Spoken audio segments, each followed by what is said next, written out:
Here's how to install your missed MWF replacement water filter.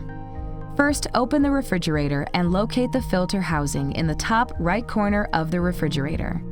Next, to remove the old filter, turn it counterclockwise until it releases. To insert the new filter, push it up into the socket and turn clockwise until the filter locks into place.